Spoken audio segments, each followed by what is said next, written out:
चलते हैं। ये अल्फाज जो हमें और आपको सुनने के लिए मिला है, कोई और नहीं बता रहा है, कोई पीर नहीं और कोई शजीर नहीं और कोई मुनकर नहीं और कोई बड़े पैमाने वाले नहीं, कोई मौलवी नहीं, कोई मुफ्ती नहीं, कोई हाजी, कोई नमाजी नहीं। कहने वाला कौन है?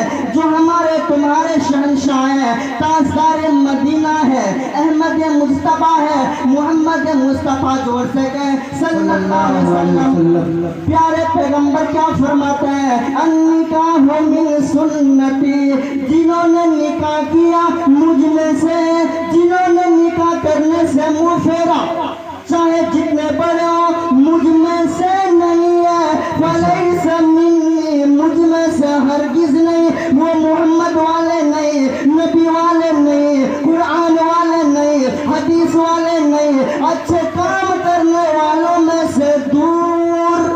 क्योंकि हमारे पैगंबर फरमाते हैं मुझ में से बिल्कुल नहीं है।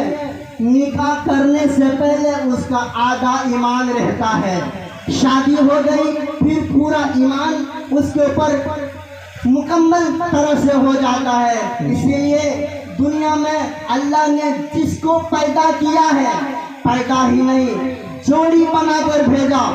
अगर लड़की होगी उसके लड़के जोड़ा बनेगा, अगर लड़का होगा तो उसकी जोड़ी में एक लड़की को मुंतखब कर दिया है।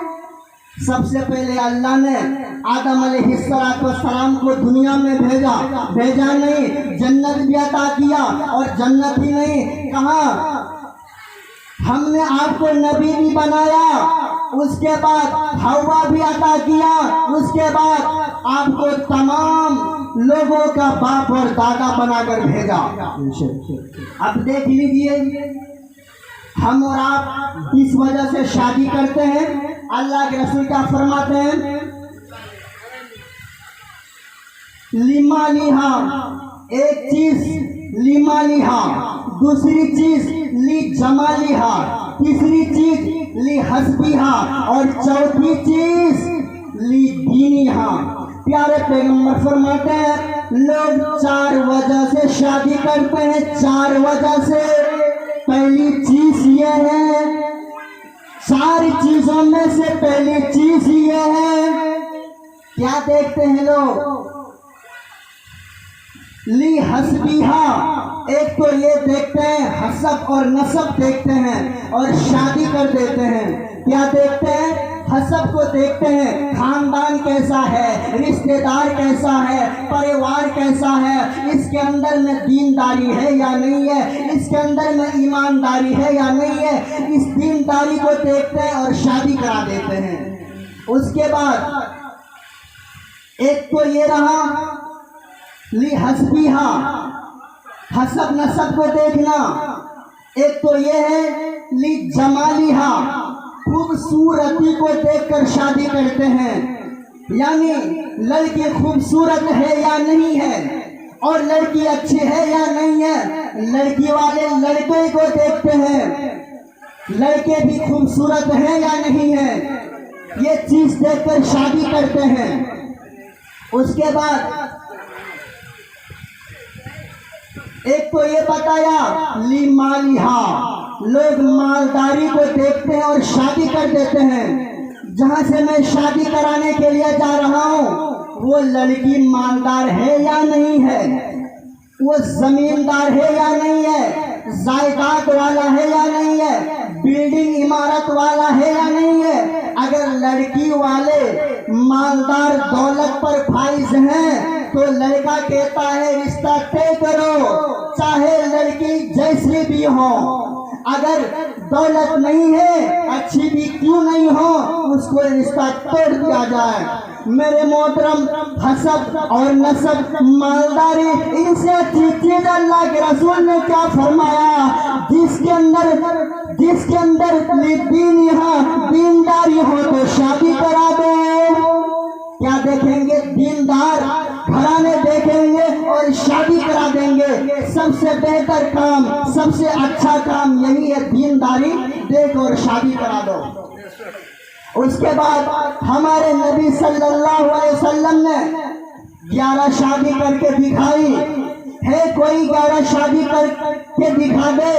कोई नजर नहीं आ रहा है? हमारे नबी ने तो 11 शादी करके दिखाई। अब उसके बाद अपनी बेटी लगते जिगर नूरे नजर जिसका नाम हजरत फातिमा हो, उसकी शादी का प्लान बना रहे, उसके रिश्ते देख रहे, उसके घराने देख रहे, मालदारी नहीं देखी, दौलत वाले नहीं देखे, जायदाद मकान वाले नहीं देखे, देखे तो एक गरीब घराने का लड़का देखा। वो लड़का कौन है? हजरत अली नजर आते हैं। बात ठीक होती है, बात मुकम्मल हो जाती है। नबी अलैहिस्सलाम ने अपनी बेटी हजरत फातिमा, अपनी नूरे नजर, अपनी लगते जिगर एक गरीब लड़का से शादी कराया जिसका नाम हैदर कर्रार अली मुर्तजा कहा गया। आज हम गर्व से कहते हैं हमारा बेटा तो डॉक्टर है, हमारा बेटा तो प्रोफेसर है, हमारा बेटा तो सदर है, हमारा बेटा तो इंजीनियर है, हमारा बेटा तो डीलर है, हमारा बेटा तो प्राइम मिनिस्टर है, हमारा बेटा तो सदर है, हमारा बेटा तो डॉक्टर है। इसीलिए जहेज में जहाज का तैयारी कर लेना, लानतुल्लाहि अलल काज़िबीन। ऐसे लोगों पर अल्लाह की लानत हो, अल्लाह की तरफ से उसके ऊपर मार हो। आज तुम कहते हो हमारा बेटा डॉक्टर है, हजरत अली तो हैदर कर्रार थे। आज तुम कहते हो हमारे बेटे बहुत बड़े पैमाने पर का है। हम ये कहते हैं नबी अलैहिस्सलाम ने अपना दामाद चुना, एक जिसके पास इल्म की ऐसी दौलत थी। अली से पूछा गया आपके पास क्या है? हजरत अली ने कहा मेरे पास जितना ज्यादा इल्म है उतना आज तक किसी ने नहीं पूछा। बताइए, हम इल्म वाले ढूंढे, हजरत अली को ढूंढा हमारे पैगंबर ने। इसी वजह से चाहिए नेक घराने के ढूंढे और वो हाफिज और कारी और दीनदारी में लगे हुए हो, वो सबसे अच्छा और बेहतर है। उसके बाद देख लीजिए कौन कहाँ होता है, नसीब वहाँ जिसका जहाँ होता है। दो दोस्त थे, एक का किसी घर से ताल्लुक था कि इस घर में मैं शादी करना चाहता हूँ। जब उसके घर के करीब आया, अपने दोस्त से कहा मेरे दोस्त एक काम करो, इस घर में जाओ, मेरा पैगाम लेके जाओ और घर वाले से ये कहना कि फला नाम का लड़का है और तुम अपनी बेटी उससे शादी कराना चाहते हो या नहीं। लेके गया, दस्तक दी, आवाज दी, बात रखी गई, तुम्हारी बेटी है फला नाम का। लड़की के बाप ने कहा हाँ, तो क्या हुआ? फला नाम का लड़का है, तुम्हारी बेटी से शादी करना चाहता है और आपका क्या कहना है? उसके बाप ने ये कहा देखो बेटे, उनसे शादी मैं नहीं कराऊंगा, अगर तुम शादी करना चाहते हो तो बताओ। उस लड़का ने कहा ठीक है मैं कर लेता हूँ। तो लड़की के बाप ने उस लड़का से शादी का पैगाम रख दिया और बातचीत करने में देरी हो गई।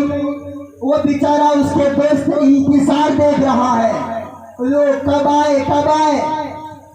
जब आया तो पूछा भाई इतनी देरी क्यों हो गई? उसने ये कहा मेरे दोस्त बताओ, मैं तुम्हारा पैगाम लेकर गया था, उसके बाप ने हमें चुन लिया।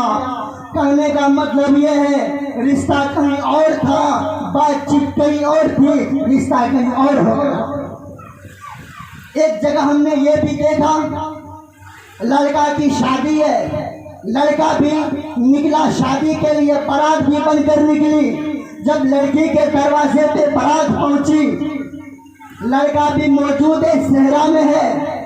अब निकाह पढ़ाने से पहले लड़की के बाप ने ये कहा मेरी बेटी है जिससे निकाह करने के लिए ये आया है, मैं ये भी चाहता हूँ इसके साथ में इसके छोटा भाई है और मेरी छोटी भी लड़की है, मैं चाहता हूँ उसके साथ इसके शादी करा दूँ। जो बारात बन के आया है उससे जो पहले रिश्ता लगा था उससे भी शादी करा दूँ। लड़का से पूछा गया, लड़का भी तैयार, लड़की भी तैयार, यानी एक दरवाजे पर दो शादी हो रही है। एक तो बारात जो बनकर आए थे उसकी, एक तो जो बारात में आए थे अपने भाई का उसकी, यानी दो निकाह हुआ, दो शादी हुई। कहने का मतलब ये है साथ में जो छोटा भाई आया था उसका गुमान कहाँ था, किसी को मालूम भी नहीं था, किसी को पता भी नहीं था। उसको इतना भी मालूम नहीं था कि मेरी शादी बगैर मेहंदी की हो जाएगी, मेरी शादी बगैर शेरवानी की भी हो जाएगी, मेरी शादी बगैर सजरे की भी हो जाएगी। बताइए कहाँ से कहाँ फिट होता है और शादी हो जाती है। मेरे मोहतरम हमारे नबी फरमाते हैं ऐसा निकाह करो सावधान वाला निकाह जहाँ कोई खर्च भी न हो और शादी हो जाए। कौन सी शादी? प्यारे पैगंबर एक मजलिस में तशरीफ फरमा है, बयान कर रहा है, नसीहत कर रहा है, लोगों को तालीम दीन दे रहे हैं। एक औरत आती है और कहती है अल्लाह के रसूल हमसे शादी कर लीजिए। नबी मुंह फेर लिया। अब उसके बाद वो औरत कहती है अल्लाह के रसूल आपसे मैं शादी करने के लिए आया हूँ, आपका क्या राय है? नबी ने फिर मुंह फेर लिया। फिर औरत उस तरफ आती है, 3-4 दफा ऐसा ही हुआ। फिर नबी को कहना पड़ा बेगम ए खातून ए औरत मैंने तो शादी कर चुका हूँ, 11 शादी की है, अब मैं शादी नहीं कर सकता। नबी ने मुंह फेर लिया। उसके बाद उसी मजलिस से एक नौजवान खड़ा होता है, ये कहता है अल्लाह के रसूल अगर आप उस लड़की से शादी नहीं करना चाहते हैं हमें करा दीजिए। अब क्या हुआ? उस लड़की तैयार है और वो लड़का भी तैयार हो गया। लड़का से ये कहा जाओ मेहर के लिए कुछ लेके आओ। घर गया, मेहर के लिए कुछ नहीं मिला। कहा जाओ कुछ तो होगा। देखा कि लोहे की अंगूठी भी नहीं मिली। कहा एक चीज है, एक लुंगी पड़ी है, चलो लेके आओ। तो कहा आधा लूंगी इसे दे दो मेहर में, आधा लूंगी तुम रख लेना। उस नौजवान ने कहा आधा लूंगी दे दो, न इसके कोई काम में रहेगा न मेरा कोई काम में रहेगा। उस नौजवान ने कहा अब शादी होगी ही नहीं। मजलिस से उठे और जाने लगे। जैसे वो नौजवान मजलिस से उठा जाने लगे, प्यारे पैगंबर ने जवाब दिया ए मेरे दोस्त मेरे साथी आओ, इस्लाम अगर तुम्हारा रिश्ता शादी का प्लान न निकाले तो कौन सा मजहब है जो शादी का तरीका निकाले? बताओ कि कुरान कितना याद है। सुनाने लगे फला सूरतें याद है हमें, ठीक है। अब औरत से कहा गया इसे कुरान याद है, मेहर में कुरान करीम की तिलावत कर दे और तुम्हें मेहर में अता कर दे, तुम्हें कैसा लगेगा? उस औरत ने चीखती हुई कहती है अल्लाह के रसूल जिसके निकाह में, जिसकी शादी में कुरान करीम की आयत हो और उसकी निकाह को क्या कहना, और पढ़ाने वाले आप। अब उसके बाद उसी मजलिस में उस औरत को इस लड़का से शादी करा दिया, यानी 1 रुपया भी खर्चा ना हुआ, शादी हो गई, काम बन गया। तो मेरे मोहतरम तो यही कहना चाहता हूँ कि कौन कहाँ होता है नसीबा जिसका जहाँ होता है। दुनिया में जो भी लोग आए हैं मर्द औरत का पर्दा है और औरत मर्द का एक लिबास है, दोनों लिबास में रहे। उसके बाद जिसकी शादी हो गई है यही दुआ करते हैं अल्लाह पाक उसकी जिंदगी में अमन व अमान रखे, और जिसकी नहीं हुई है और जो लड़की का रिश्ता अब तक नहीं पहुंचा, दुआ करता हूँ कि उसके भी रिश्ता अच्छे घराने से आए और उसकी भी शादी हो जाए। उसके बाद खास जरूरी ये कहना चाहता हूँ कि मिलाप के बाद कोई हंगामा और ये ड्रामा और ये क्या कहते हैं डीजे उजे के साथ डांस वगैरह न लगाए, बजाओ गाना बजाए। मिलाप के बाद खत्म कर दें। अपनी बात खत्म करता हूँ, मैं आने नहीं जाते। बहुत अच्छा। पंखा घुमा दो ना, पसीना पसीना हो जाएगा। जाहिर भाई कुछ नहीं बोल रहे हैं, प्रोग्राम कितना बजे तक चले?